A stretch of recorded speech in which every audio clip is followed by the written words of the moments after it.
everybody. Welcome to the latest episode of Square Triangle. I hope you missed us because we got more bullshit to talk about. It has been several months since our last episode, but that's because a lot of stuff was, in Saudi, and we don't really do those. And I'm getting married. Look, he's getting married. I'm getting married. So this is gonna be fun because at the time of recording this, we're recording this on a Wednesday. This weekend is AEW Revolution, so we'll be recording that next week, like the day or two before I have to get on a plane to go see Deca. So I'm going to be rushing to get that edited and uploaded because I will be in Texas on that Friday, so I will not be able to upload it late. Schedule for Friday. Out of here. Yeah, so you guys are going to get a back-to-back week of us before we disappear for another month, I think, after that. And yeah, I was going to say also, if you are new here, we don't cover the weekly shows for the most part. We don't cover the weekly shows. We also don't cover Saudi pay-per-views, which are growing in number with WWE's whole thing. Well, I think our next show is Mania, right? It April. is. So we have this Mania. one. Mania's in Vegas. So 16th and 17th, I think. Yeah, so we have this one, Revolution, and then we're gone for about a month, and then we'll come back with Mania, which is going to be interesting because I won't be able to watch day 2 the day of because I'll be playing in a regionals tournament for a card game. So that's going to be fun. I'm going to have to scrub out there and then go home and watch Mania. So go 03 just to go record your podcast. Yeah. Right. But we are going to talk about Elimination Chamber. We're going to talk about a few of the things that have happened since, because some stuff has kind of happened when you link the week of Monday to Friday, Elimination Chamber on Saturday, and then you link the next Monday, Friday. Yeah, stuff happened. There have been some developments, stuff that has followed up on stuff that has happened here, stuff across both companies that are very interesting in terms of signings. And yeah, it's been kind of a fun time, all things considered. We are going to start off this show with, again, my favorite match on this card of a once again series of subpar matches, all things considered. The women Elimination Chamber, ladies tore the house down. They always do. Once again, like, it is starting to become fucked up that, like, the stipulation matches like Elimination Chamber, Royal Rumble, Money in the Bank are split up between men's match and women's match, and the women's match goes on first usually, and they are usually the better match by a long shot. I think if people were to watch our shows, the last few ones, like the women's match in WWE have been the show stealers of all of their fucking pay-per-views. So yeah, it's been pretty good. So basically, this is 6 women in the Elimination Chamber. If you all are not familiar with that concept, it is 6 contestants into the ring. 4 of them are locked into pods, and periodically over a time interval, one of those pods will open, allowing somebody else to come in until it is a 6-person battle royale. Winner usually gets a shot for a world championship.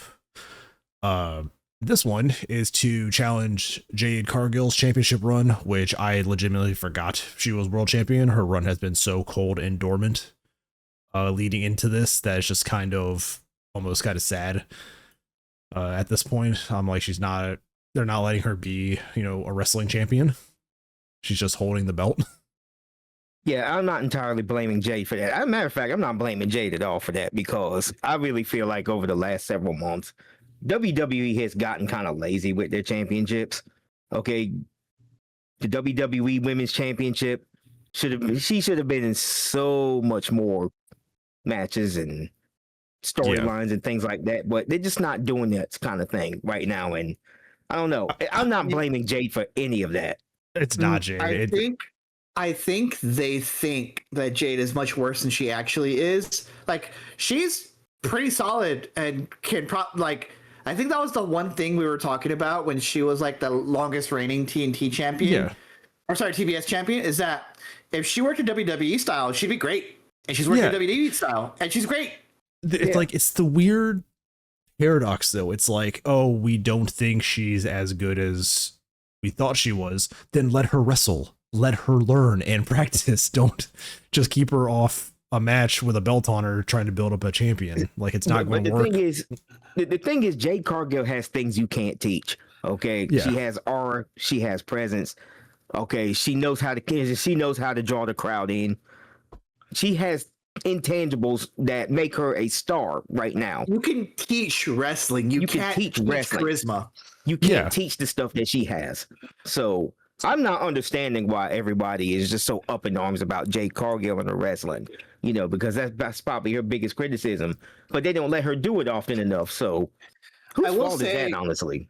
I will say the difference between AEW not letting her wrestle and protecting her, and WWE not letting her wrestle and protecting her, is that WWE at least has a performance center where she can, do stuff. And it doesn't substitute for a live crowd, but she knows how to do that part. The performance center is where she needs to be to improve. And it's made her championship run so cold at this point. I'm just like, all right, Mania, it's just get the belts off of her. I mean, it's going, spoiler alert for this, it's going back on Rhea, but it's just like, I guess we're sticking to this formula for a little while. You know what the worst part is? It's the same for Julia, too. She's the WWE Women's United States Champion, and her title reign has been mostly cold, both of them, because they just refuse to book her the way they should.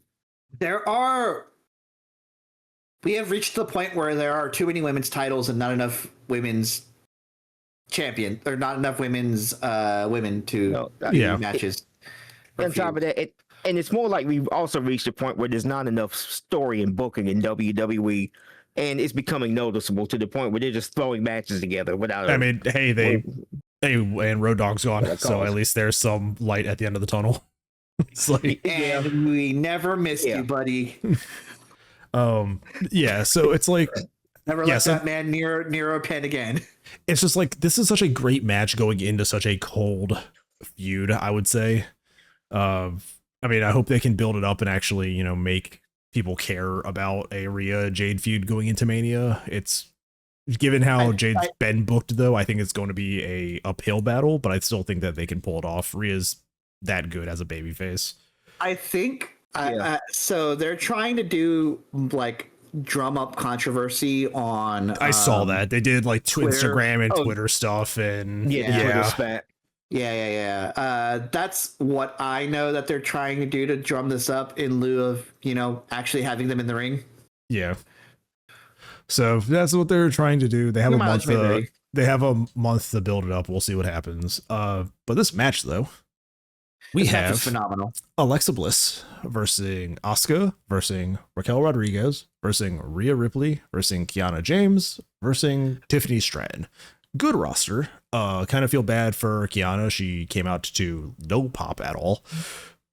Just kind of. Just she's here. It's like that's. And the thing is, they don't know her because WWE doesn't do vignettes anymore. They just kind of throw somebody out there into a backstage segment, and it's like, hey, they're here now.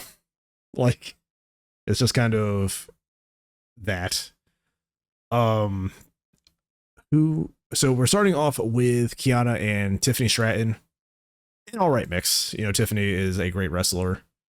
I don't know what their long-term plan with her is. I think that Charlotte feud might have damaged her standing among some people when it comes to booking and all that. She just kind of seems to be meandering right now after being on such a hot run for a while.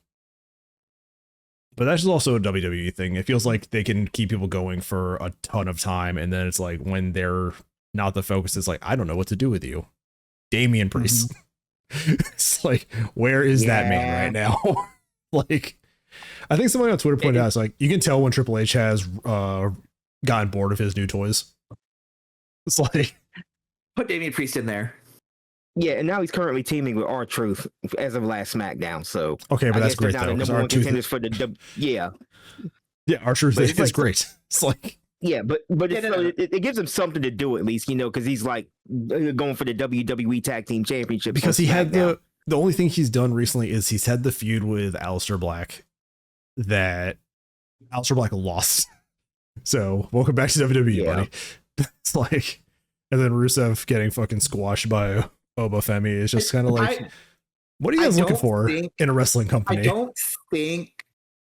don't think they care. I think both of them have their both Rusev and, well, I guess Lana doesn't work with WWE anymore. Fair enough. No. But Alistair just is going to be around his wife. Yeah. I don't think he cares. I think he's just collecting a paycheck. Yeah, I think they're just happy to be there at this point. Yeah. I don't think they care about their position on the card. They're just happy to be there, and that's fine. But I'm not expecting them to be like higher up on the card anytime soon. I think AEW, for people like Rusev and Alistair and those who went there and came back, I think they found it to be a skill check that they do not have this. It's an actual like skill issue. Yeah, it's like, hey, you have to be a wrestler, buddy. You have to. Okay, and Deca, to your point, this has kind of been a thing with AEW the last year or two.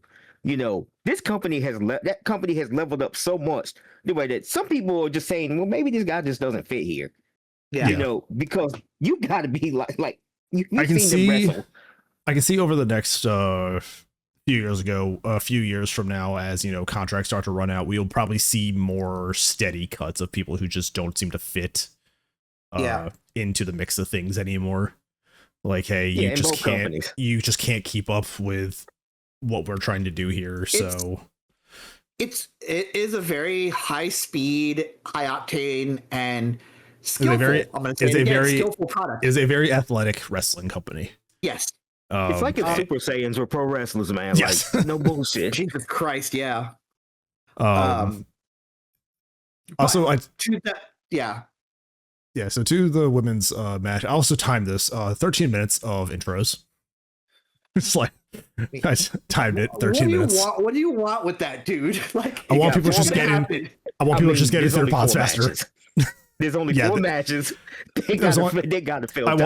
I watched the replay of this. It was an hour and a half long. And I was like, if I was watching this with my buddy, this would have been 5 hours of my life I wouldn't get back. It's like, so yeah, we start off with Tiffany and Kiana. Asuka is the third woman in, instantly gets jumped by Kiana when that pod opens, which I thought was a really funny moment. They don't even let her get out of the pod. We then have Alexa Bliss, and then Rhea, and then Raquel. Raquel coming out last is kind of an interesting choice. But we have some cool moments here that you would expect from the Elimination Chamber. We have Alexa Bliss jumping off the pod. We got people being slammed into walls. You got Raquel ragdolling everybody. So we have Kiana being eliminated by Alexa Bliss. And, that's a fitting elimination. It's just the new person here by the woman who's been here for a while. But then we have Raquel eliminating 2 women, Asuka and Alexa, in like the double pin scenario, which I was just like, okay, we're doing that to Asuka now. That's a little bit disrespectful if you ask me. But I guess they are trying to build Raquel as, a powerhouse of the women's division, and she's constantly, come to blows with Rhea. Yeah, she is. She's kind of matches with Raquel and Rhea on NXT were very good. Yeah. And we're starting to see that version of her again, actually.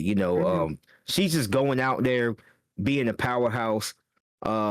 She's kind of been the most, to be fair, she's kind of been the most improved on that roster over the last year or so. So I'm glad she's kind of getting in the spot that she's in, because that's how she's supposed to be built up. They're letting her have a character instead of just mean mommy behind Liv Morgan. Yeah. We then have a Rhea Cannonball off the pod, which was pretty cool. Tiffany pins Raquel to eliminate her, and then it comes down to Rhea and Tiffany Stratton as the final 2. Tiffany gets her nose busted a little bit on a flip face plant that Rhea does to her. And then Rhea picks up the win, and Rhea, looking dominant in the Elimination Chamber, is going into Mania against Jade Cargill. Overall, pretty good match. A few, the Alexa Bliss high spot, the Rhea jumping off the pod, but aside from that, not a lot of, very high spots, just good wrestling in the ring. And I liked it. It was a pretty good match. Well, Out of the two women's matches on the card, there was no way I would like the other one over this one. So. Yeah. So to me, Rhea made the most sense here because WrestleMania has this build to WrestleMania, and I'm just gonna be honest here, it has been worse than last year. Okay, it needed some kind of big women's match. It needs something because like it's not selling tickets. Like they're not even selling tickets. Not selling tickets at all. And people the thing is, people are calling the like insider like people, the people who like fill seats and everything. I got invited to a show once to do that. Me and my friend were seat fillers at a WWE show. It was pretty cool. They're just like, hey, just go sit here, and I was like, cool, for free, awesome. Like, so we did that. But like Mania's just not selling tickets. Like they're reaching out to people to be like, hey, do you want to go to Mania for like a discounted price? Like they're trying to get seats filled because nobody can't afford to go to Mania. And they can't because like, it's way too. I mean, because it's way too expensive, and B, there's just the overall lack of interest right now. Like nobody's really interested in any of the feuds that they have going out. So they needed something big. And like I said, Rhea Ripley versus Jade Cargill is probably the most obvious choice to go with. It is a big match. It's the way to go. And, it's just WWE right now is in a awful spot that they actually told ESPN to stop giving letter grades to their shows. Yeah, I read that earlier today. Like that article came out. It's like WWE has asked that they do not give letter grades to their PLEs anymore. This is ESPN telling them that this shit is trash. Like, also, yeah, their partners telling them is like, dude, the show sucks. It's like, so it's like I don't know. Have you considered having a better product? Yeah, it's like their ego's bruised and they're doing everything except making it better. Like it's an insane, thought process behind it. But then it's like, I don't think WWE can get any worse. And then we get this fucking match. Becky Lynch versus AJ Lee for the Intercontinental Championship, the Women's Intercontinental Championship. This match is so fucking bad, dude. Like this was the match where I'm actually like in physical pain watching this PLE. Like literal physical pain. I will give it to AJ Lee. She looks great. She looks great in the ring. She looks great. So that's fine. She looks great. She looks good in the ring. I will give it to her for being fucking old is she? She's like 38. 38. Oh, never mind. She's just a year older than me. I don't care anymore. Yeah, my point's gone. Yeah, like she's not like a diva. She's not like one of the classic like divas champions. Like when we think of like Lita or Trish Stratus or anything, like she's not that generation. She's the generation after them. So she's, in terms of wrestlers, yeah, she's getting up there in age, but she's still young enough to, go in the ring, and she can go. But like this match, this build, just like the time that they were given, like this match did nothing, man. This is also another one of those like Sasha Banks-esque moments where like if Sasha don't want to work with you, she ain't gonna work with you. I was sitting here thing about both Becky and AJ. I'm just sitting here and I'm like, this doesn't even feel like a feud between them. This just feels like catching a stray on the Seth Punk feud, Yes.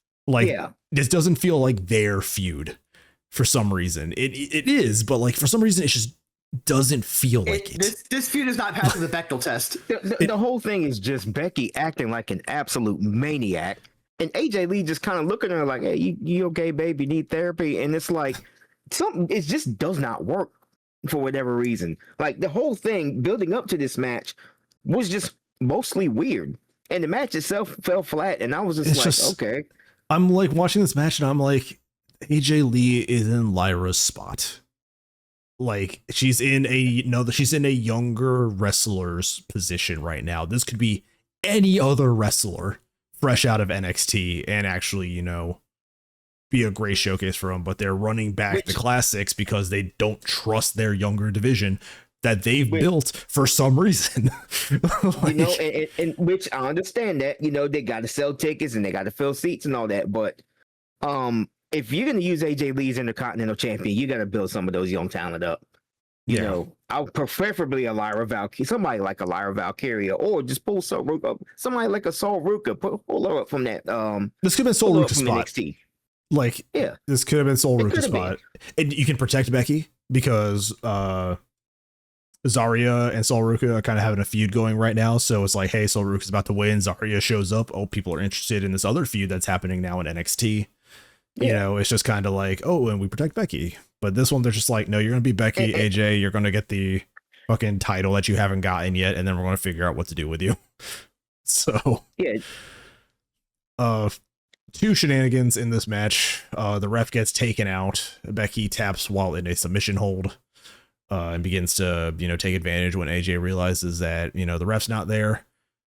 She kicks out of the manhandle slam. Crowd kind of pops a little bit for that. There's an exposed turnbuckle, which Becky then runs into after pulling the thing off herself and taps out to the Black Widow. AJ is now the intercontinental champion. This match was bad. Like, it was not cooked long enough. There was no seasoning, no sides. Like, it was definitely a bad. Want my money back for it. I would definitely like want to please take this back to the kitchen and have them cook it a little longer, sir. Like, I need someone of color to put some sides, please. The quote Gordon Ramsay, the great Gordon Ramsay, it's raw. It's like, I would like a good New York strip, not a British cooked steak, please. Like, where's the lamb sauce?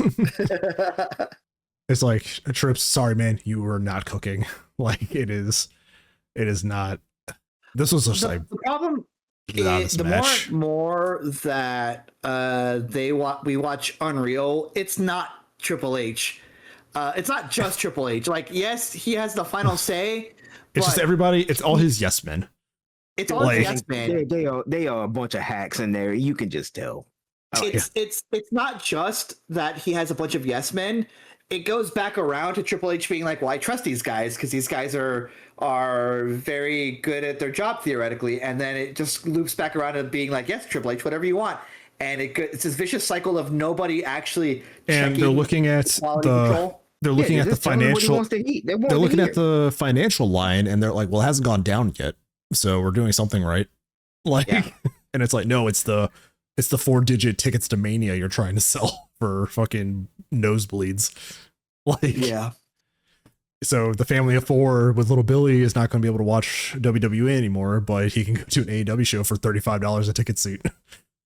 Like, it's like I think that's where they're hurting their company a lot, because a lot of the shows too on TV have been dead, like, crowd wise, because nobody can afford to go to live shows anymore because they just keep. I remember about Vince did one right thing, and that was price for families.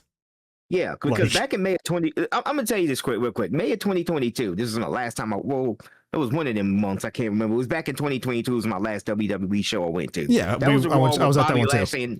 That was the Raw where Bobby Lashley and Omos had the big cage match and how that ended, which was awesome. But I paid a grand total of $99 plus tax and fees for a 5th row seat at WWE Raw. That was 2022. They have gone up over 400% since then. I've definitely had seats that are they're not the front row seats, but they're like the row just behind that at WWE shows for like $120, $130. Yeah. It's like, I mean, me and my buddy, whenever we went to a live show, we would just get like the first set of like the bleacher seats, so we weren't on floor. And yeah, they were like $50. Howard. Like, we had a great view of the ring. It's like $50. And I'm like, we tried to go to the last one that was here in Norfolk, and like the nosebleeds at like the top of the fucking arena were going for like 500. And it's like, that's not sustainable, man. Like, that used to be $25 seats years ago. Yeah. $25. So it's just like, I don't know what you want, WWE. Do you want people to come to your show, or but yeah, so not too great match. AJ is now Intercontinental Champion. We'll see what happens going from here. I don't think her feud with Becky's over. I think that's going to be a Mania match, unfortunately. So yeah, we'll have to see. Oh, yep. Then we get an okay match. I kind of like this one. Yeah. Finn Balor, CM Punk versus Finn Balor for the World Heavyweight title. This has actually been a solid feud. Yeah. This has been a solid feud. And this builds and there's fallout from there's this fallout. That we're talking about here. Yeah, so Finn's kind of getting a showcase here. He wants to, become World Heavyweight Champion. He wants to do it without the Judgment Day helping him. He wants to show that he can beat CM Punk one-on-one. This match will lead to this week's episode where Finn finally turns on the Judgment Day, and he thinks Funko Pop McDonald is going to stay with him.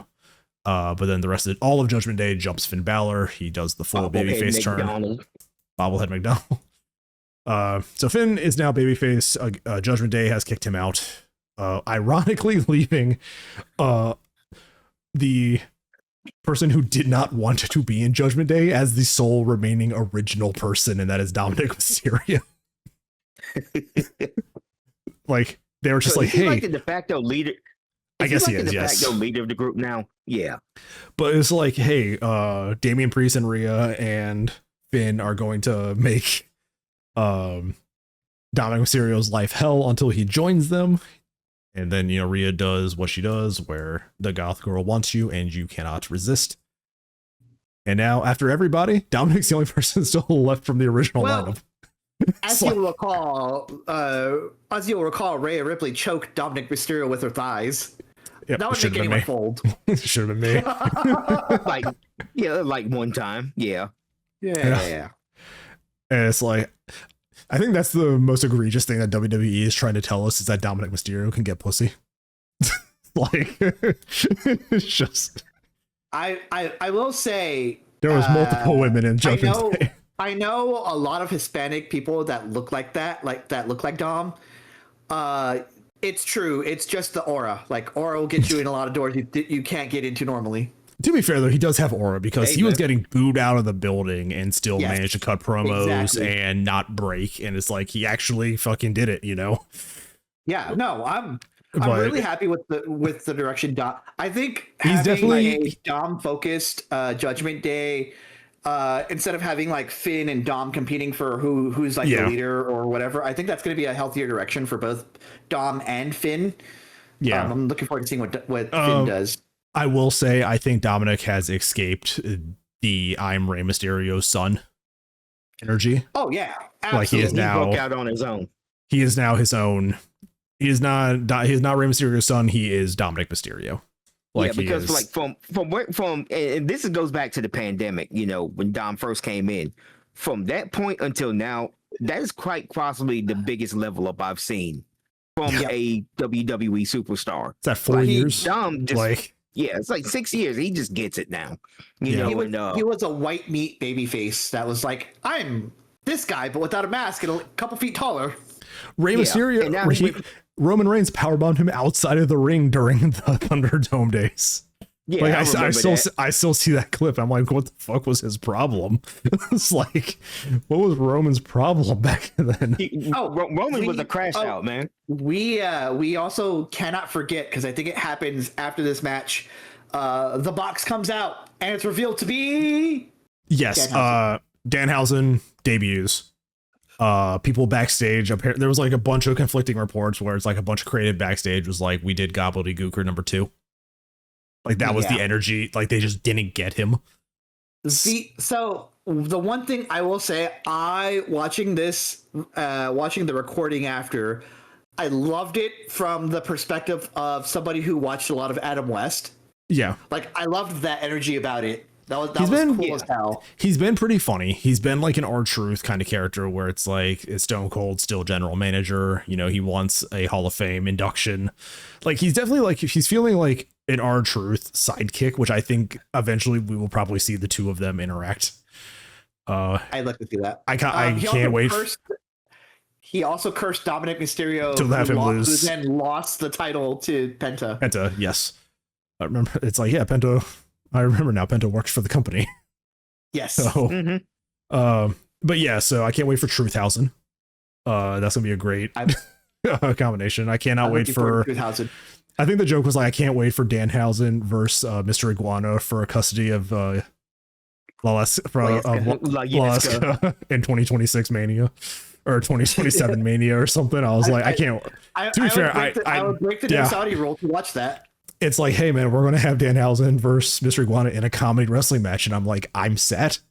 Like, it's like, you know, I need them because Danhausen was another one of those people who's like, he's a very, very, very good wrestler. He can wrestle. Yes. He's also very boring to watch unless he's in a comedy routine. And people are like, you know, AEW dropped him. It's like they dropped the ball, and it's like, no, he was friends with Punk. He hated what happened. He probably hated everybody involved with it at some point. And at that point, you're just like, you know what, man, just write it out. We'll let you go.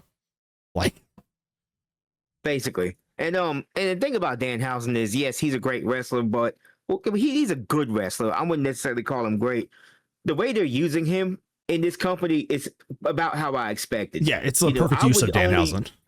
Yeah, I would not have him wrestling all the time like that because, you know, you get to a point where you fearfully expose what he actually is. Yeah. So using him in this manner is actually really great. He's a good comedy segment guy. You know, you're not going to see him. You're not going to see him wrestle a lot on TV, but like he's great in like comedy segments.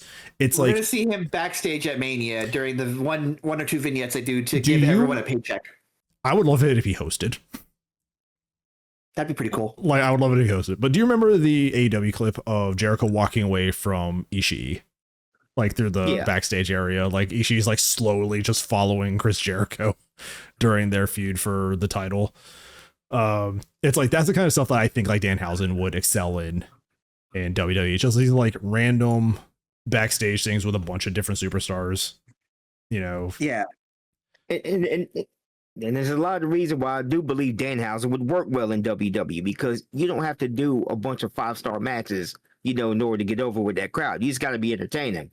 You know, Danhausen is plenty of entertaining with his gimmick. And if you do stuff like that with him, yeah, the crowd will get behind him real quick. I mean, you saw it the last 2 weeks on Raw.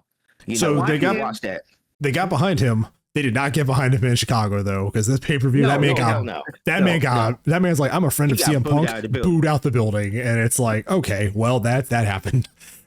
Like I said, I loved the Adam West-esque presentation where even to the point where he does the thing at the end, it's like one shitty little sparkler comes out. Yeah, I was like, that was amazing. I loved it. It was, if you were expecting this big grandiose like. Yeah, you don't know Danhausen if that's you were setting yourself up for failure. That all being said, let's get back to Danhausen's best friend in CM Punk. Yeah. So this Finn Balor CM Punk match, it is good. This definitely feels more like a Ring of Honor match at times, like not in terms of speed and high spots, but just in the back and forth that they have with each other. You're in Chicago. Punk gets a full Chicago Bulls style intro. They even have the announcer for the Chicago Bulls introducing CM Punk. It is very much a technical match. Like, it's slow. It is very technical. There are times where Finn considers calling in the Judgment Day. Like, he's looking towards the ramp. He's like starting to doubt, like, can I do this by myself? Because Punk is just not going down. There is a coup de grace into a sharpshooter, which is a pretty good transition. Punk catches him as he comes down, gets him into the sharpshooter. And then multiple or a GTS after kicking him in the head a few times to put Finn Balor away. So Finn Balor loses. It does lead to his face turn on the weekly show. This is also, you know, he lost, and then the Dominic lost, so it's like the two things kind of came to a head, where they also ran it back. We'll talk about companies kind of running things back as we get to what happened to AEW over the last few weeks, but Punk turns on Dominic with the Pele kick, just like he did to Gargano. Yep. And just like he did to Gargano, Ciampa turns on Mark Briscoe in the same way. It's like, the old Gargano special. The Pele kick worked there. It also... He did that more than once on NXT. He did that with Gargano. He also did Gargano's the biggest one when he joined Undisputed. He did that again with Undisputed Era. Yeah. So that was so it's like between the Pele kick and then Ciampa, I wonder if Gargano's just having like traumatic flashbacks right now. So it's like, I mean, that's why his whole shtick is like laying on the mat. Yeah, I love that. It's like Ciampa left and then Gargano's just depressed laying on things. I love that. That's kind of gay, and I love that. Then he gets destroyed by Then he got destroyed by Obafemi. Yeah, like, he did. He's like, I need to wrestle. I'm Johnny Wrestling. Obafemi comes out. Okay. I heard you talk shit. It's like Obafemi, great. It's just continually being a great showcase. They need to put a title on him. Like he's I think they're taking their time and building. They're actually genuinely building Oba. Every one of these like squashes and matches where he just kind of shows up, does a little jaunt to the ring, and then squashes. Dude, I love his little. Yeah, he's just like his little strut to the ring. Yeah, she's just struts down. He's like, I'm gonna fucking destroy you. It's like yeah, it's just a great match between these two guys, and it's like it's so weird. They are taking their time with people and actually giving them a good presentation and protecting them. And then like a bunch of other people are just like willy-nilly shit sometimes. And I'm like, can we get this like care kind of like across like the people who are going to be taking spots when other people leave and retire? Like you're not really building up a new generation though. I think between the 80s WWF into the Attitude Era, there was that new generation era. You had Shawn Michaels, you had Bret Hart, that whole era. I think WWE, in terms of their roster and age and the people that they're moving up from NXT, I think they're in this new spot where they have to start building that new generation. Like you're getting all of these people from NXT. You have to protect some of them. You have to showcase some of them. You have to let the crowd get familiar with them. Like you have to start getting people that you can rely on. And the thing is, it's like when you have a lot of your top stars, exiting the building, AJ Styles just retired, John Cena just retired. Don't know how many more years Orton has left. Roman's on fucking sabbatical for the most part. Roman, I don't know how much time he has left in the company. He could be on the bigger, better things soon. You got Brock Lesnar, retiring. The time is definitely. Your main event right now is Drew and Cody. For like the most part, and everybody's tired of it. I have learned information that I did. It's unrelated to anything we're going to talk about right now, except for congrats to Miles Bourne for winning the NXT North American Championship. Hell yeah! I did not know he was dating Stephanie Vicaire. Everyone lives my dream. Yeah, it's like man's winning. You know what I mean? So good for that guy. Anyway, but yeah, it's like. You have these great young talents and you're just not doing anything with them of meaning right now. It's just kind of like your world title picture is Cody, Drew, fucking CM Punk, and now Roman Reigns coming out of, his government mandated break to wrestle a match. And it's just like, yeah, your world title picture is starting to slim down a little bit and people are getting tired of these like 5 people being in the constant rotation, and that's where you need your Trick Williams and your Obafemis to step in. Yeah. You got to start building those guys because Trick Williams, that dude is pretty much primed to be a WWE champion if you give him about a year or two. But it's just they need to get a move on this because those guys are your future. And your future is coming up pretty quickly with all of your top stars retiring. Because and we'll talk about that too, because WWE's decision making in their world championship picture is fucking odd, to say the least.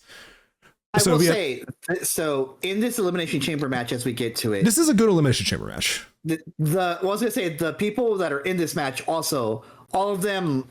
Future world champions, unfortunately, in the case of Logan Paul, but all of them future world champions. There will be a time where Logan Paul has fucking gold on him and it's going to be the most insufferable period of WWE. But it will happen because they know he makes money. And that's if he's not in jail for all the scams that he's currently in court for.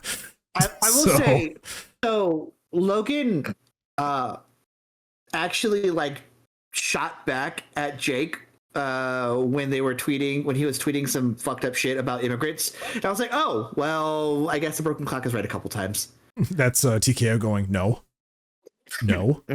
It's like, and no, publicly state no.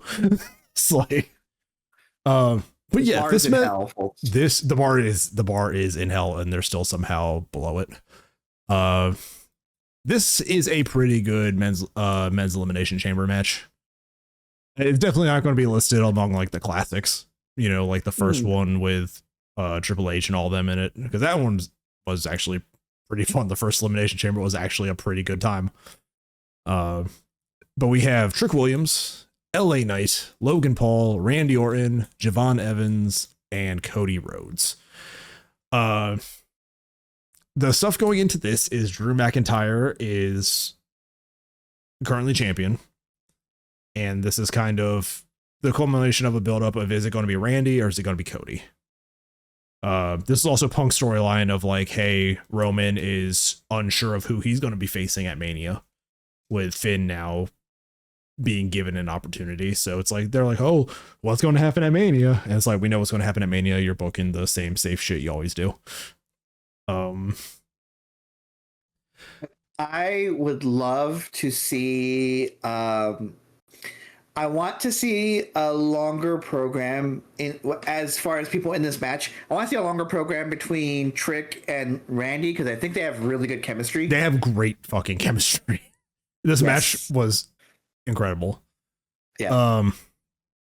I did make a note though that Austin Theory not being in this match over Logan Paul, kind of, I would not be happy about it if I was in Austin Theory's spot, but I get it. Man, I get why WWE is doing it.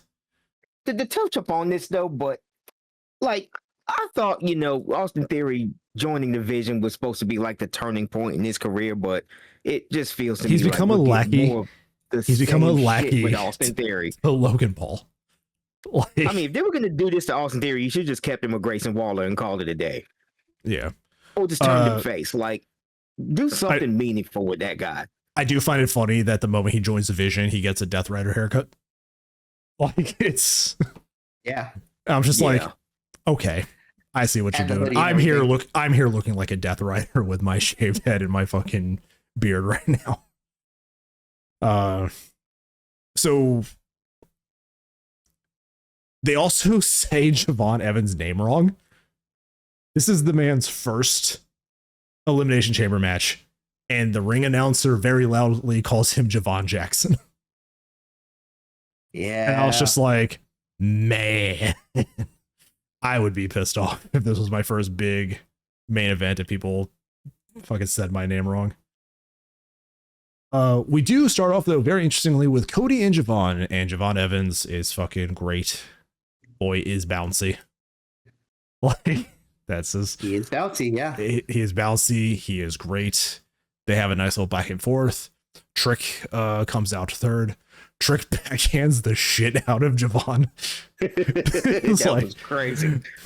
Like, that shit actually made contact until like even Trick's like, oh shit. Like, from the fucking hit. Like, oh, but my bad, brother. That's what he was how he was thinking. That's not your mama. So there's a little bit going on with these three, and then Logan Paul is fourth out. The crowd hates it, and then he is jumped by three black men at the end of Black History Month. God bless WWE. It's like they got it right. They got it right. Logan Paul gets into the ring and gets jumped. I'm not calling Cody Raheem, y'all. Sorry. I'm not doing it. I sent the picture in the Discord. It's just like, I did. I'm really happy to see my community coming together. Two black men and a black supporting white guy, you know, on Black History Month. I love he's it. Latino. He's Latino. He is invited so to we'll the just keep cookout. it at that. It's like, but I'm not doing the Raheem shit, y'all. It's over. Yeah. Somebody was like, "Oh man, they're building up a new nation, nation of domination." And it was photoshopped Javon, Trick. It was Javon, Trick, Oba, and Cody Rhodes in the fucking outfits. He's the only part in this group. Yes. And it was Cody with the fucking hat, and I was just like, "Oh god, I fucking love Photoshop so much, dude." It's like, Jesus Christ! I laugh so much. They're such a good fucking memes. I can't. So after that, Match goes on. Everybody's kind of going back and forth. Fucking Logan Paul continues to do the worst fucking buckshot lariat. And Michael Cole with a straight face called it beautiful. And I was like, stop the cat, Michael Cole. Like, it's dog shit. And you know it. It's like, you don't have Vince in your ear anymore. You can talk shit. Shivani does it every week. Shit, he looks like he's about to blow out his knee. Yeah. LA Knight is next. There is a hilarious little exchange here with Trick and LA Knight and Logan Paul catching strays. If you watch, LA Knight hits Trick Williams with his neck breaker, and Trick's leg goes up and then comes right back down onto the mat, catching Logan Paul in the fucking nuts while he sits in the corner. And it is like a very noticeable thing. Like, you can hear Logan Paul go like, oh shit. It's like, I was like, okay, well, he's catching strays on fucking basic moves. Let's go. Like, and then, yeah, it's, there is another spot here. Where is it? Oh yeah, they toss Logan Paul off the top of the pod. There's a BTF on top of the pod. And then Orton comes out last. And then where is it? After Randy takes out Javon and LA Knight with that double DDT that he does, Logan Paul throws him off and hits, I guess, what's this called? The pulverizer, I think is. Yeah, it's like, that's his fucking move. Just straight up dropping Javon Evans on his fucking head. Like, it's not even like an awkward angle coming down. Like, he just straight up drives Javon Evans down on his fucking head on the mat. And like, he needs to clean that up a little bit. Javon is like being attended to by refs until he's out of the fucking elimination chamber. Like, he can walk and everything, but like it probably did just knock his, probably minorly, like, you know, took him out of it a little bit, but it's like, it's just very obvious. It's like straight down on his fucking skull. I'm just like, God damn, dude. There is a low blow. LA Knight slips off the rope, trying to do his move. Randy kind of breaks character afterwards because he like LA Knight tries to jump off, slips, walks over to Randy and stomps him, and Randy rolls over. You can see him laughing. You can just see him just cracking up. But I'm like, Randy doesn't give a shit, man. He's gonna laugh at you if you fuck up. No, Randy's having the time of his life in there, man. He really is. So Randy Logan Paul is at the end of his career, and he's just kind of doing whatever he wants. Yeah. Logan Paul eliminates 3 people in this fucking match. He eliminates Javon Evans, he low blows LA Knight and eliminates him, and he eliminates Trick Williams. After a really good back and forth at some point in this match with Trick Williams and Randy, these guys do have great chemistry, and I would love to see like a very short feud would work. But we do need to get Trick into the world, picture a little bit more. You guys are old enough for Mighty Morphin Power Rangers, right? Yep. Yes. Seth with his like masked dudes that come out, they're kind of giving putties. They are.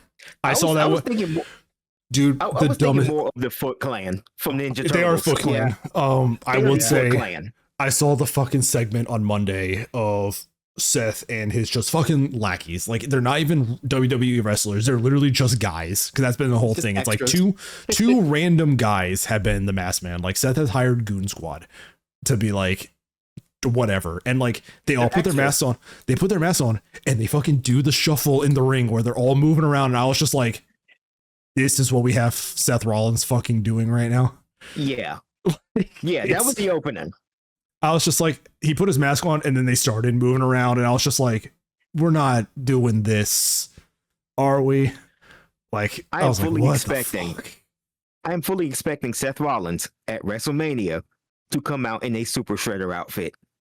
I guarantee you, if he does that shit, I will piss myself laughing, because this is damn sure, Foot Clan territory, what they were doing. This that shuffle, and then those guys was in there shuffling around. I'm like, okay, you said, why are they doing a mosh pit and why are they mosh pitting around here? Yeah, open the pit. But you said putties. And that reminded me that Seth did come out in the White Ranger outfit a few Manias ago. Yeah, he did. So I think that actually is probably more fitting. It's like, it's just like, he's like trying to, I guess, be almost, is he trying to be almost like a Sting figure now, where he just has like random Sting copies and he's hiding himself? Sting unmasks himself to reveal Sting. I'm like, is this Seth as a baby face now? Or is this just tweener Seth? This is a weird direction for them to take with Seth, though. Like, generally outsmarting the heels makes you a baby face. And he's also outsmarting Paul Heyman, which I think is doing a lot too. But also, like, most of the Vision is injured right now, so it's like the storyline's kind of just, what are we doing here? So finishing this, so the Masked Man shows up. Everybody's like, oh, who is it? Who is it? Who is it? And it's like they grab the guy and it's random extra number 2, because they had random extra number 1 on SmackDown, I think, or the Raw earlier that week. And then you know that something is going to happen, because as they're getting Trick Williams out of the Elimination Chamber, the door is open. And the last time we've had an Elimination Chamber, if that door remains open, somebody's going to do a run-in, which completely defeats the point of the Elimination Chamber. It's like, it's one of those things. But makes the refs look like jackasses too. You know? It's just like, to be fair, it is a no DQ, so it's like, we just tell you to not come in to the ring, please. But another Masked Man shows up. This one looking like a wrestler in terms of body size. Like, it's definitely somebody who is fit. Turns out it is Seth Rollins. He takes out Logan Paul. It is now, and then after that coming into the ring, we got another entry into the ring where Drew McIntyre shows up. So the refs have not only let one person enter the Elimination Chamber, there is now 2 people entering the Elimination Chamber. Drew McIntyre fares a little worse here, gets taken out by Cody, who then eats an RKO, and Randy wins. A very, very odd thing to finish, but I guess he is chasing the number at this point. That's Randy's, I think, overall story now, is he is trying to catch the number. I'm okay with Randy winning, because Randy is if you're going to go for the surefire thing, you know is going to, not only do you know it's going to sell, you know it's going to like provide, like it's going to have the match you want to have. You go with Randy. Yeah, Randy is going to deliver a good match. That's what we can trust. There's no risk there. You know what you're getting. But for the fans that wanted Drew McIntyre versus Randy Orton, I got some fucking news for you. WWE gave you the finger, and Cody wins the title back. Cody wins the title back on TV. All three of you who wanted Drew versus Randy, I'm so sorry. Drew has not been respected as a champion at all during his whole time here. Let's take a look at that. Hey, but you're going to drop the title. You're going to drop the title on a Friday night. No, here's the thing. We're going to give you the title in Germany. You're going to act like a bitch for most of the title run, running away from challenges and kind of ducking people and hitting them from behind. And then you're going to lose the title back to Cody on a random SmackDown. So we can get this Cody Randy shit out of the way. Yeah. You know, they did not have any respect for Drew at all. I don't like that they did Drew, somewhat dirty. I will say Cody versus Randy is the more money match for sure. It is. Make it a triple threat. Like, you don't have to take the belt off. We still got a month. We could still make it a triple threat. Yeah, it's like you don't have to take the belt off Drew on a Friday to put this match together. You can just be like, hey, you came into the ring, you cost me against Randy, and it's like, I've talked to people, we're gonna do a triple threat. And then it's like, if you want Randy to win, but you also kind of want to protect Cody, then Drew can take the pin. But there's like, no, we're gonna do Cody Randy, fuck you.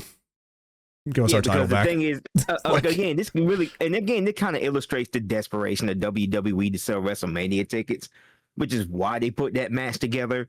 because they need big marquee matches to sell whatever tickets they have remaining. What is the card right now? We have Rhea Jade versus Jade. Cody Randy. That's it. We have Liv Stephanie. Right. Oh, true. What else? So but right now, that's the point. There's 3 off the top of your head that you can think of. Bitch, we got 2 days of this. Like, it's like those match is just going to be filled over the next few weeks. It's like, fuck, we just need to put some shit together, guys. I don't know what the fuck we're doing. Like, there's one. They've got 5 weeks. Yeah, they got 5 weeks. They'll be fine. I think there'll be a tag match, right? There has to be somebody getting the belts off the Usos. The one thing I will say that I miss, probably division. The one thing I miss about pay-per-views is they don't have impromptu matches anymore. And I think, having non-advertised matches, obviously the wrestlers have been working on the match in the background. Yeah.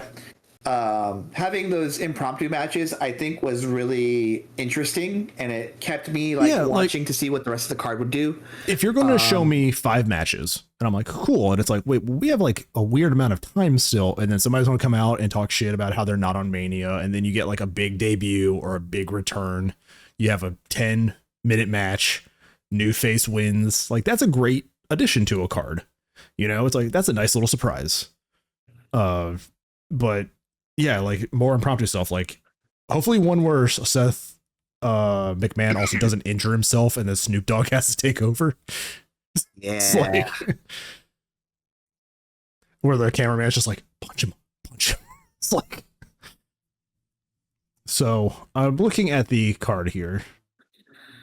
Okay. We have Jade, Rhea, Stephanie, Liv, Cody, Randy, and Punk Roman. I forgot about the Punk Roman match that we just talked about it. I will say Punk Roman's been interesting to me because even as the Usos, who are part on Team Roman, are like babyface in the entire rest of the show, when they talk to Punk, they're portray themselves as heels, come in hoodies and stuff like that. There is also a match listed on here of an open challenge singles match, Brock Lesnar versus to be determined. Yeah, I forgot about that too. Because the thing was, they made the singles match and then Brock's been spin off TV for like the last week or so. So I'd absolutely forgot about that. Yeah, which I hope it's Obafemi, and I hope he puts Brock into the fucking ground. Like, just be like, hey, we got a new monster heavyweight here. Brock, you can leave now. Like, yeah. But it's also like Brock shows up to Asia's challenge and he's joined by Heyman again, and I'm like, didn't they just have this whole thing with like Brock and Heyman and Roman? And it's like Paul Heyman like his wishy-washy, and I'm just like, why is Brock taking him under his fucking management again? It's like, yeah, it's just like, you gotta go with what works. You're right. I need to stop thinking about WWE writing. They don't think about WWE writing. Yeah, here's the thing, Sharky. You are thinking about it more than they are. You are applying too much logic to WWE right now. I like my stories make sense. I have a similar story with my my kids. I have children, by the way. I don't think I've said that on the podcast yet. You are dad. So we want every now and again. Yeah. Every now and again we'll watch like Supernatural or something together, like old Supernatural, where like they're just kind of throwing stuff at the wall and seeing what's stuck. You mean the show where they're like, we have 3 seasons planned, and it was like, it was good enough, you guys want 2 more seasons? They're like, all right, cool, we'll write an ending to the series for season 5, and then every year it's just like, so we want to do another one after that. and then eventually 15, then eventually your 3-season tightly written show has gone on for 15 seasons and you've lost the plot. Yes. Like, So in some of those episodes where they lose the plot, one of my kids will talk about like, hey, this is a plot hole. And I'm like, buddy, you spent more time thinking about that now than they did. Bro, it's season 6. They don't give a shit at this point. They're just being paid. Yeah. Like, yeah. Like, I think. Anyway, So, yeah, it was just like, I'm like, don't they hate each other? Why is he back with Paul Heyman? Well, also, I know why he's back with Paul Heyman, because Paul Heyman's vision no longer exists because everybody's fucking injured. Correct. So Breaker's injured. He had a hernia thing from flipping the table. Bronson Reed got injured, breaking up a pin. his bicep is torn. Who else is in the? Oh, Seth Rollins. You know, He's he back. got injured at Crown Jewel, but he's back now. So it's like Heyman. So Heyman is doing like the Don Callis thing, but he's not doing it as like a super group. He's like, hey, I'm managing Brock again, but I also have Logan and Austin Theory over here. You know, it's not a big super group like Don Callis, but it is like an old school manager where like Bobby Heenan had like 5 guys that he fucking managed. The Heenan family. And like Jimmy Hart was like, that. hey, it's like Jimmy Hart's like, hey, I'm gonna show up like 3 times. Yeah, like 3 times on the same card. It's like, or on the same pay-per-view. We watched that where he was yelling at a parrot. It was the funniest part of that show. Correct. Yeah, so Jimmy Hart can yell at a parrot and make me laugh. What can I say? He's great. He's a great manager. He did kind of stick around with Hogan for way too long though. Yeah. I think like even Hogan's like wrestling thing that he tried to do before he died, like Jimmy Hart was still there with him. Yeah. Like, oh, buddy. So that is Elimination Chamber.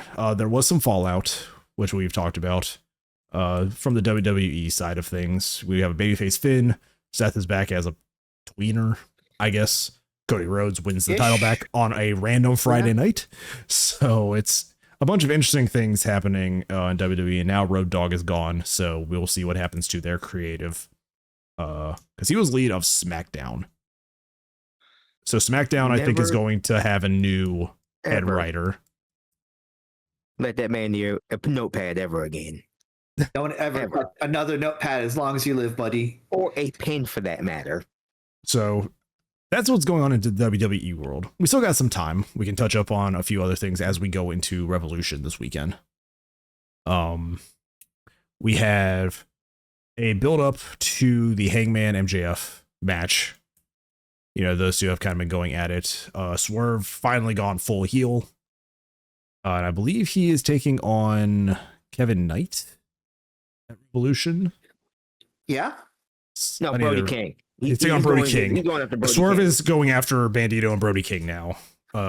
Yeah. For reasons. Because Kenny is out, you know, Kenny Omega's at the Capcom Cup right now. Yeah, Kenny's like, you have to injure me because I'm going to Capcom and do their thing, and he shows up in full Alex cosplay to their convention. Yeah. It was cool though. So we have a Texas Deathmatch announced. Hangman Adam Page versus MJF. MJF is trying to cheat his way out of that stipulation with the double-sided coin. Jet Set Rodeo, as they're being called. Which is Speedball, Kevin Knight, and Hangman. His 2 buddies come out and he's like, hey, MJF is cheating. And Hangman's like, cool, we get my stipulation. Which is the one match I don't think Hangman has lost. I like it when wrestlers have stipulations that they win. Like Darby and Coffin matches and Hangman and Texas Death matches. Like, for the most part, you know, he wins most of his. We have 2 out of 3 falls for Tekla and Chris Statlander, which I believe may steal the show. It will. Maybe. You expect the MJF and Hangman match to be brutal. I think in terms of a technical wrestling match, it may be this or the Moxley Takeshita match, no time limit, Continental Championship, which is great because Moxley could not put him away with the 50-minute time limit on their TV match against each other. So it's like, no time limit. One of us is walking out with this fucking belt, which I hope is Takeshita. Let's start. Put gold on that man. To see that. Put gold on that man. Let him get to the Okada, feud. Especially now having Okada's title, which I think is going to really be like the spark that sets it all off. We have FTR and Young Bucks, just because you can rely on that tag match to be good. Yeah, I do wish there was another team in the tag team scene that could be in that position, but I guess we're still trying to build people up. And the team that could have been there, Speedball and Kevin Knight, are with Hangman now as the Trios champions, or they had lost. Well, they're no longer the Trios champions. They lost the Trios champions to the Don Callis family. I think as of last Dynamite. They're trying to get them back. It is Jet Speed and Mystico taking on the Don Callis family. They're just like, we need a third person, Mystico. And it's like, sure, Mystico. Why not? He's great. That's right. Andrade has challenged Bandito, and after he had challenged Bandito, Swerve came out to challenge Brody King. So I like how these people are being kept in like important feuds going into the title scene. Like the title picture of Brody King and Swerve and Andrade, Hangman, MJF, like it's all so good right now, dude. It's such a good mix of styles and just people that you weren't seeing a year ago in, you know, the world 1 or 2 years ago. You know, Kenny Omega mentioned something about not relying on the same guys to be top stars and that they have to build new stars. And I think AEW is doing a good job of identifying those people that they want in this main event scene. Yeah. And they're putting it together quite solidly, I must say. I mean, it's to the point where like they have actually sold 8,000 tickets for Double or Nothing in May. Yeah, in the first week of sales. First day of sales, and there's not a single match announced for it. Well, at all. Yeah. So it's like they're building to Revolution, and it's like Double or Nothing's already like almost selling higher than last year's show, which is crazy. So that just goes to show you that people are kind of excited about what AEW is about to put on the table. And you know, they know who they want to build as future stars too. Like Swerve is talking to Kevin Knight. Like everybody's big on Kevin Knight, and he's great. He's a great young performer. Kevin Knight's awesome. And I know it's going to be heart-wrenching when he betrays Mike Bailey and, you know, starts to go on his own path. It's going to happen, and that Frenchman is going to be real sad. Mike Bailey is not hearing that saxophone getting louder behind him. We have an everybody banned from ringside match, hoping to cap off the feud of Tony Storm and Marina Shafir. Getting Tony away from Death Riders after the feud that they had with, like, you know, Orange Cassidy for a little while. Yeah. A good pairing. I loved it. I'm happy that it's kind of feels like it's a short thing rather than like a long running thing. And it's so crazy to me that Marina Shafir has had this rise. All they had to do was put a little effort into her. She has gotten incredibly good, you know, and it's noticeable. So shout out to Marina Shafir for that. You know, she's incredible. And then we have a 21-man Blackjack Battle Royale for Ricochet's AEW National Championship. So that's on 0 hour, but it's like, here's the rest of the roster. Everybody gets paid. We have a giant Battle Royale. Like, and it just, I guess, builds up another feud for Ricochet at this point. It's going to be funny. And it's just like, hey guys, here's the rest of the roster. We'll see who people react to, and we'll get them, you know, built up.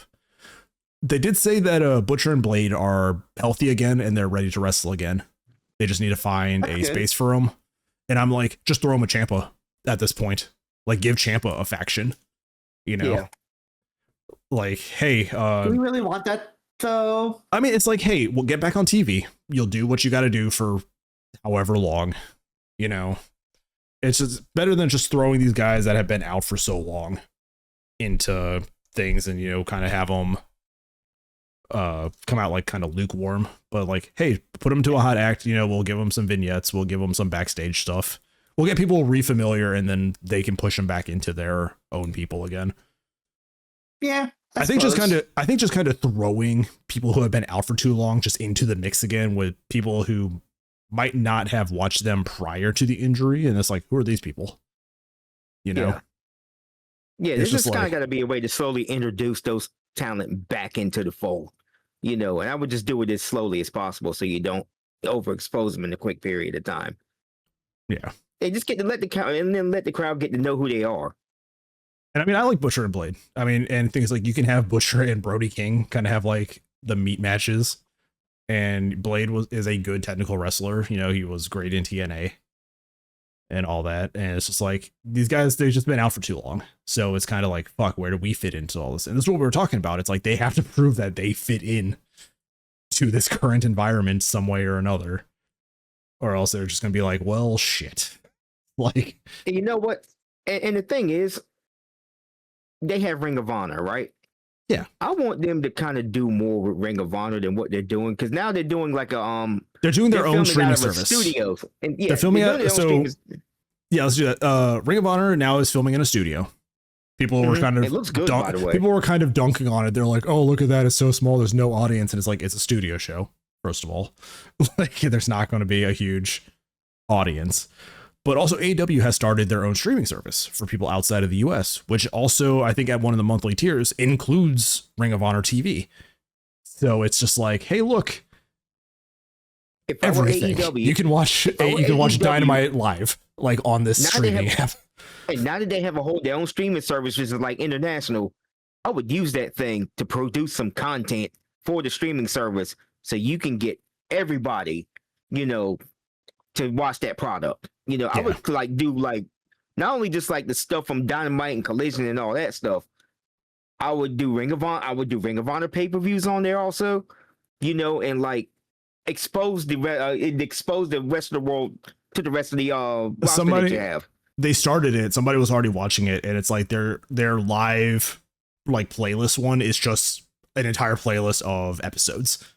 So like people are like, if you're starting to watch it on the release day, you're getting 2019 AEW TV, which is a completely different landscape than what it is right now.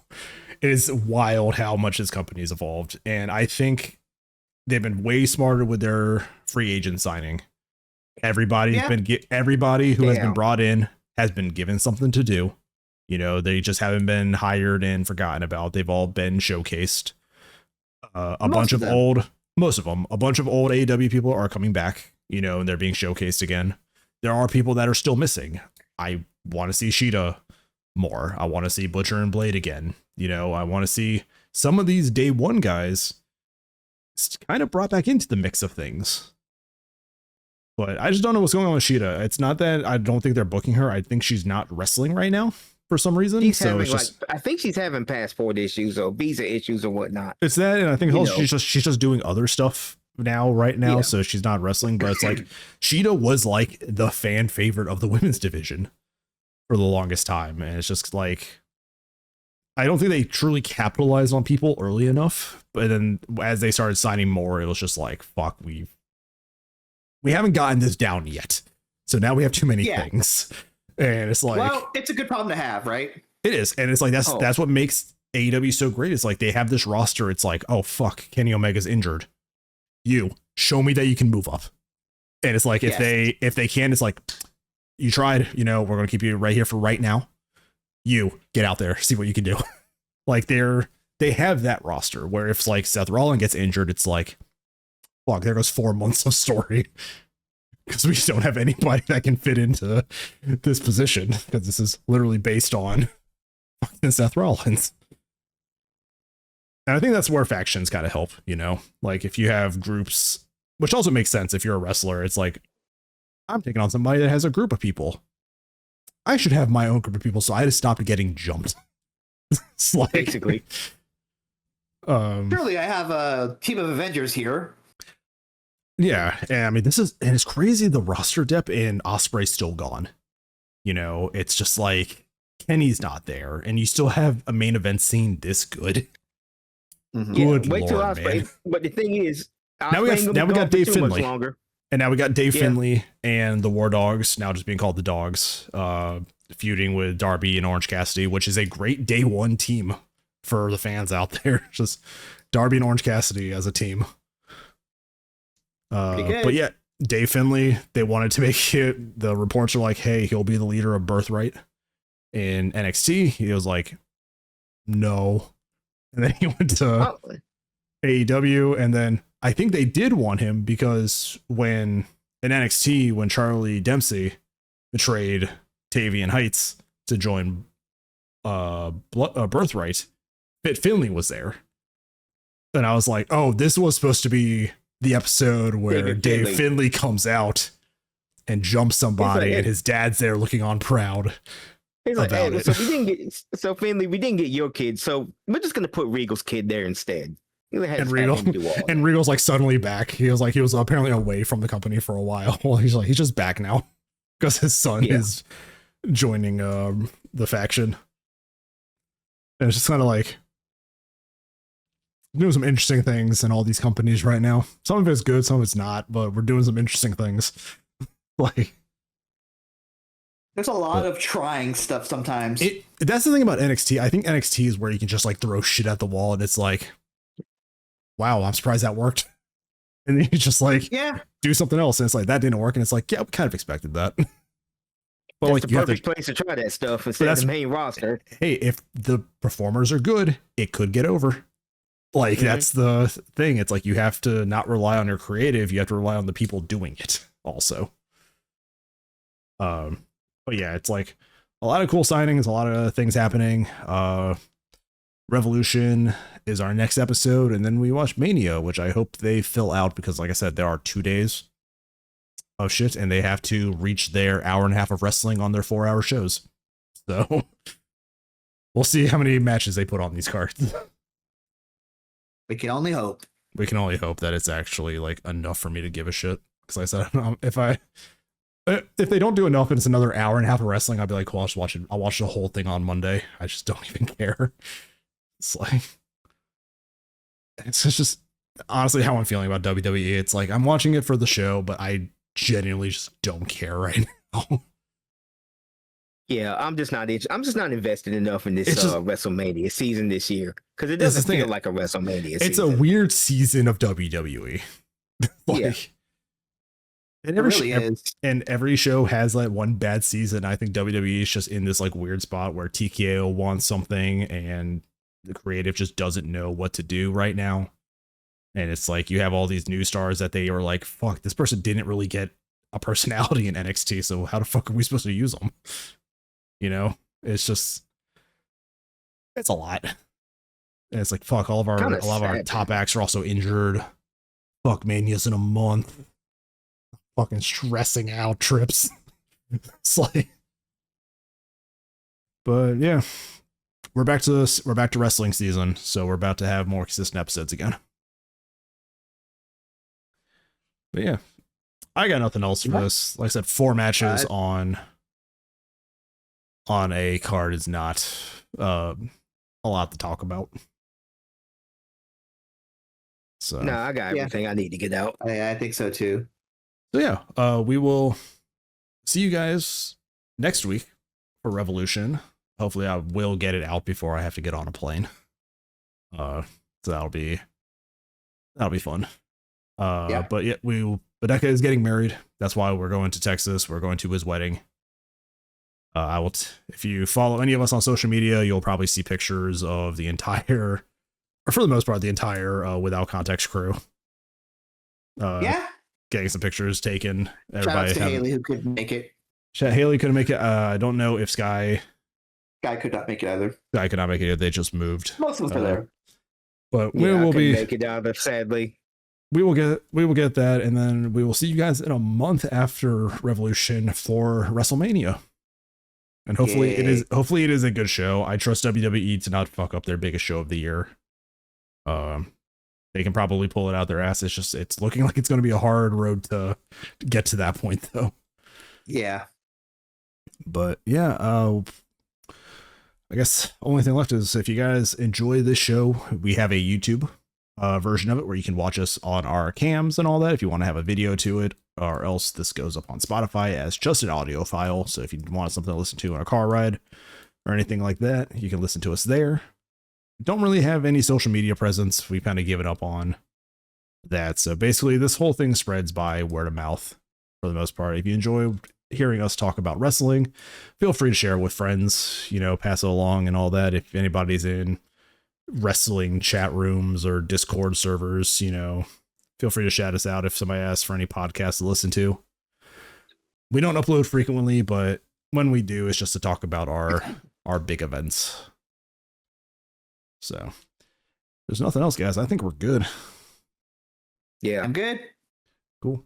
We'll see you guys on the next episode. So take care, everybody. Later. Bye-bye, everybody.